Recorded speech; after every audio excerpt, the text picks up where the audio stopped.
अगर यहाँ पर 80-20 वाला चुनाव हो गया, अगर यहाँ पर 80-20 वाला चुनाव हो गया अमिताभ जी, तो फिर कैसे अखिलेश यादव इसे पार पाएंगे?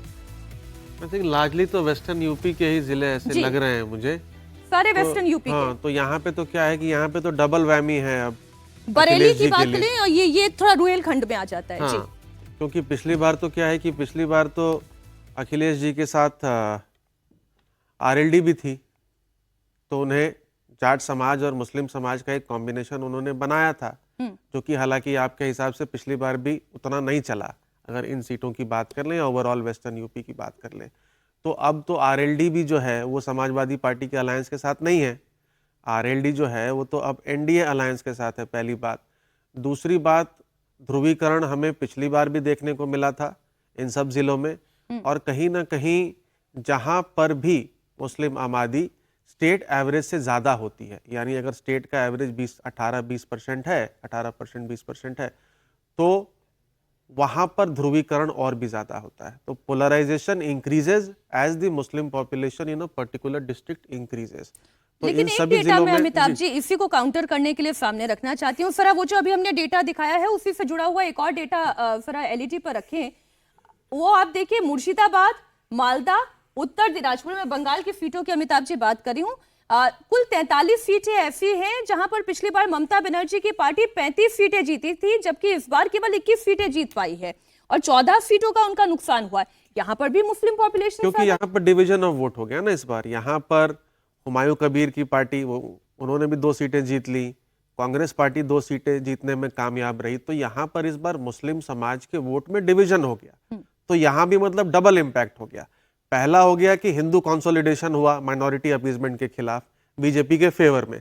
दूसरा, जो मुस्लिम कंसोलिडेशन ऑलरेडी था ममता जी के फेवर में, वो वोट भी कहीं ना कहीं कुछ कुछ सीटों में टूट गया। यूपी में हालांकि हमें देखना पड़ेगा कि अगर बसपा अकेले लड़ती है इस बार, तो बसपा को कितना मुस्लिम समाज सपोर्ट करता है।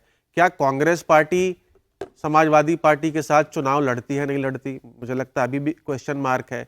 अगर कांग्रेस पार्टी चुनाव नहीं लड़ती है समाजवादी पार्टी के साथ, और बसपा भी धीरे धीरे अगर कोशिश करती है मतलब अपने स्ट्रेंथ को बढ़ाने के लिए, तो यहाँ भी उस तरह का जो है मुस्लिम वोटों में बंटवारा देखने को मिल सकता है, और उसका इम्पैक्ट भी कहीं ना कहीं बीजेपी के फेवर में हो सकता है। एक डेटा में और रख दूं, उसके बाद फिर आप इस पर अपनी टिप्पणी करिएगा।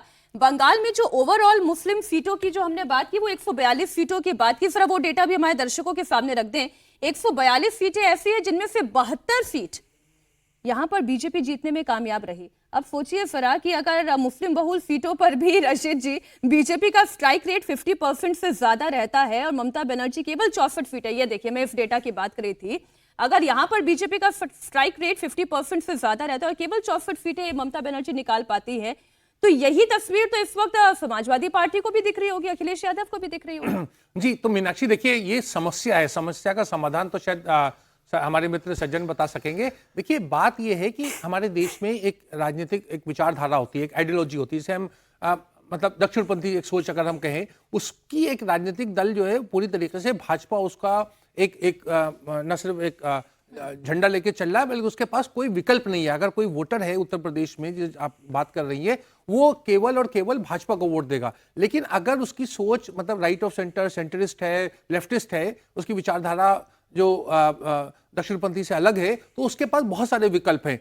समाजवादी पार्टी है, कांग्रेस पार्टी है, बहुजन समाज पार्टी है, छोटे दल है, चंद्रशेखर वाली भी सबके सब एमआईएम, दुनिया भर की पॉलिटिकल पार्टीज, तो वो वोट हमेशा बढ़ता है। जो आपने बंगाल का भी अभी बताया, मुर्शिदाबाद वगैरह में, वो उसको अब रोक नहीं सकते। तो ये एक बहुत बड़ी चुनौती है कि राजनीति में देखिए, एक शिवसेना एक तरीके का एक विकल्प था लोगों के पास, लेकिन शिवसेना को भी भाजपा ने कोऑप्ट कर लिया। तो इस समय भाजपा जो है, आप जैसे मुझे तो वो कहने में संकोच होता है, मतलब एक जैसे हिंदुओं के हित वाली पार्टी देश में केवल एक है, और उसका नाम है भारतीय जनता पार्टी।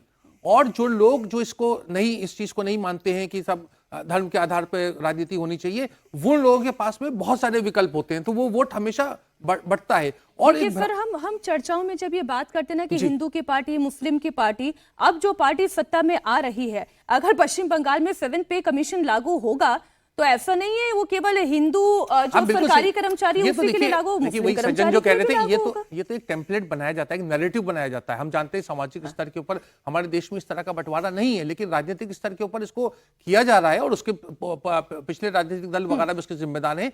आज उसका फायदा भाजपा को हो रहा है।